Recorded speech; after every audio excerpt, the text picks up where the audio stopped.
12th house. 12th house is one of my favorite houses, because my ascendant lord is there. It's also an interesting house in that it's hard to understand because it's not as obvious as, say, 10th house, our activity in the world, 11th house of gains, 5th house, dealing with children. It's a more subtle or hidden house. The 12th house has an affinity with Pisces and with Jupiter. The key word for the 12th house is dissolution.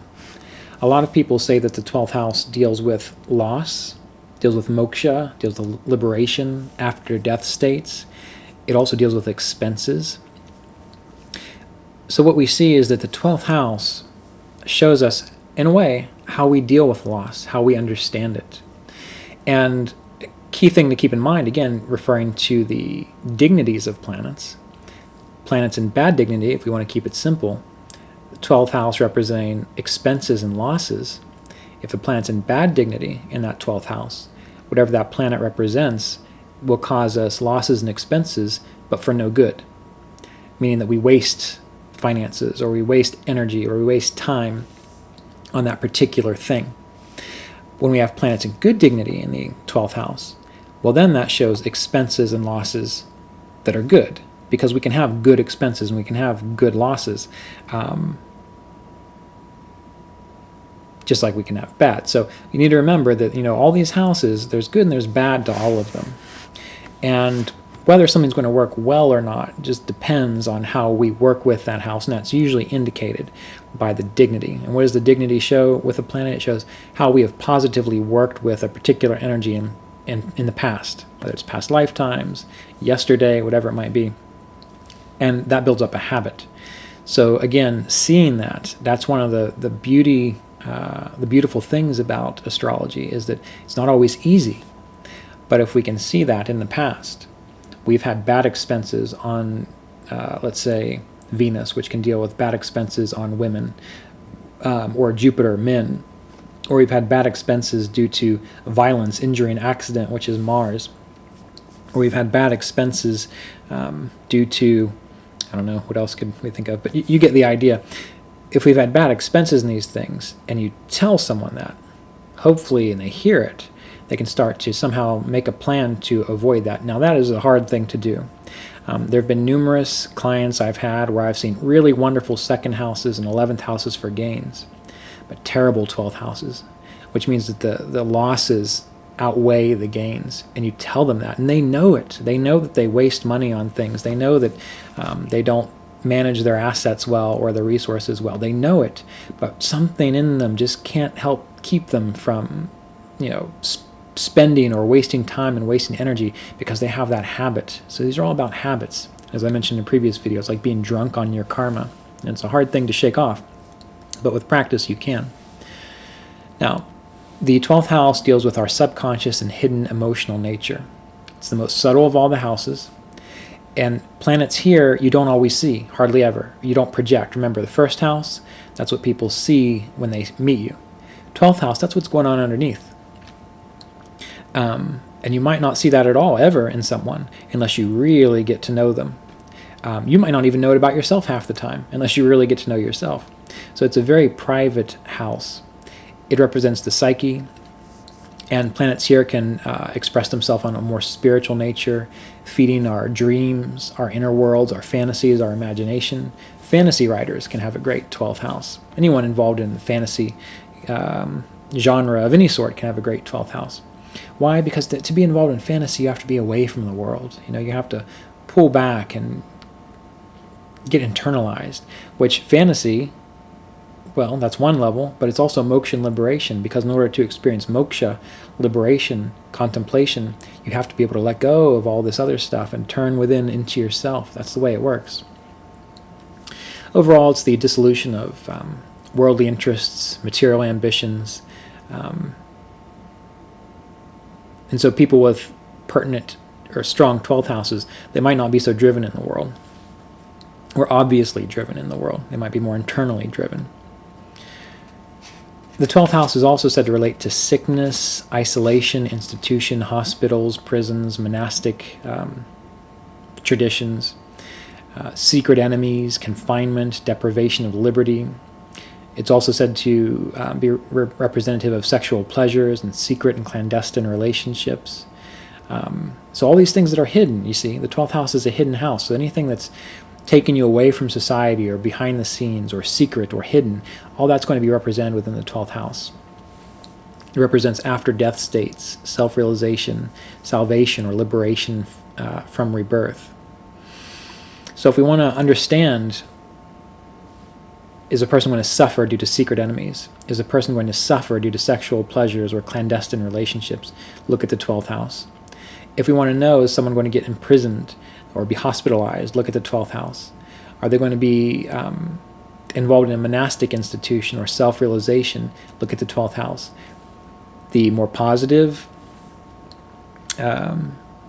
dignity a planet is, the more positive the experience will be. The more negative the dignity, the worse the experience will be. So a good dignity planet might focus more on self-realization and liberation from worldly bondage. Bad dignity planet might make a person imprisoned or hospitalized. So consider that.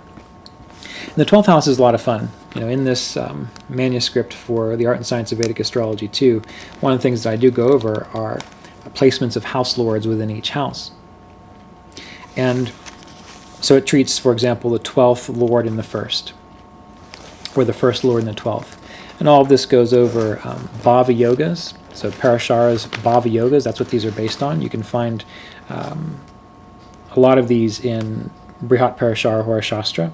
For example, if we have the ruler of the second and the 12th, the bhava yoga, and again, this is specifically from Brihat Parashara Hora Shastra, says that the wealth lord, or the second lord, standing in the lost bhava, the 12th bhava, one is rash, deprived of wealth, fond of others' prosperity, and by no means will there be happiness on account of the eldest child.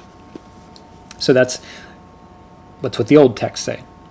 Now, we can break this down a little bit and consider what does the second house mean, what does the 12th house mean, and so some positive influences that we could see of, for example, the second and the 12th.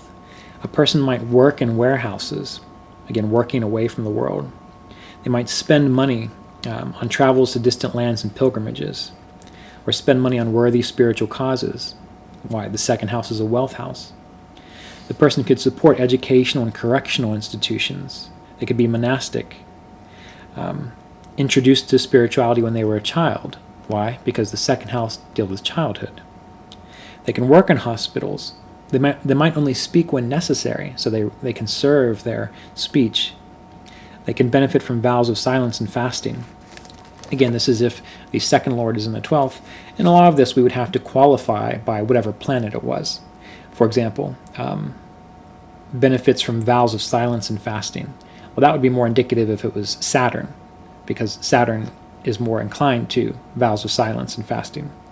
Supporting educational and correctional institutions. Well, educational, that would be more pertinent if, say, the second lord was Jupiter in the 12th. May work in hospitals. That would be more indicative if maybe a nurse, if we had Venus or the moon as the second lord in the 12th, because Venus and the moon are very nurturing, caring planets. Mars could be a surgeon. So if Mars was the second lord in the 12th in good dignity, then they might be a surgeon in a hospital. So you have to remember, whenever you're looking at bhava yogas or house lord combinations, you can't just look at a book and read through the positive and negative indications and say, well, it must be that way. You have to qualify it with what is the actual planet that we're talking about, not just the house lord. So some negative influences of the 12th or the second and the 12th.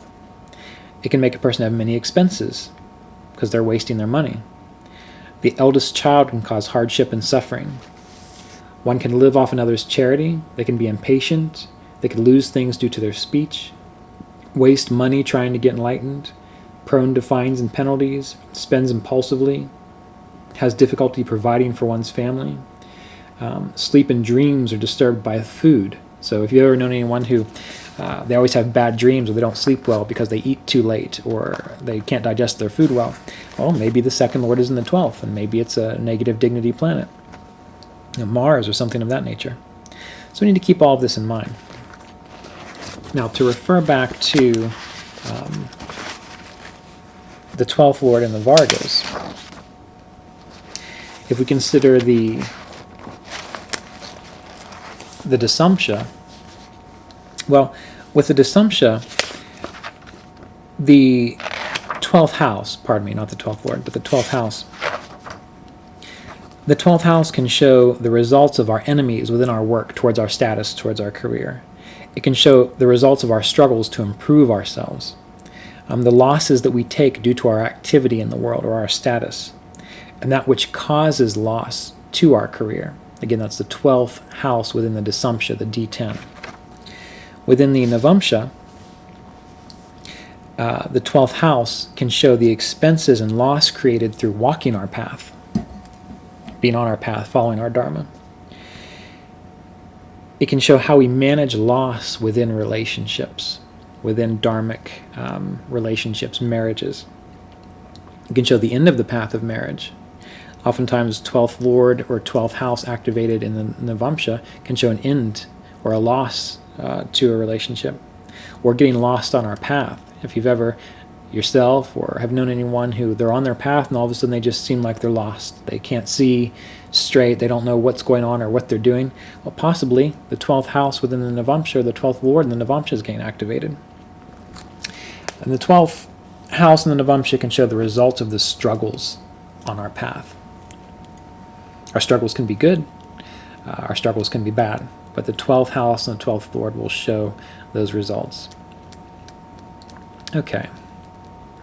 So finally, the specific indications of the 12th house in general, in the Rashi, in the birth chart. Loss, expenditure, expenses, whatever planet's in that 12th house, that's where you're going to make a lot of expenses on. Debts, misfortune, moksha, self-realization, enlightenment, salvation, other planes of existence. If you want to know what someone's life is like in another plane of existence, within their dreams, after death states, look at the 12th house. The bedroom, bedding, pleasures of the bed. Do they enjoy sexual pleasure? Travel to foreign lands, life in remote places and countries, hospitals, prisons, and other places of confinement. It shows the hearing of the left ear, vision of the left eye, the feet, the anus, waist, experience with thieves and robbers and secret enemies. You want to check out Pisces, and you want to check out the 12th house when it comes to experiences with the physical aspects of the 12th house. The waste removal from the body, the feet, the anus, these sorts of things. The experiences with secret enemies, all this stuff we take into consideration. And the Karaka planet for the 12th is Saturn. So we want to look at all these things, see where the overlap is, and make an assessment based on that.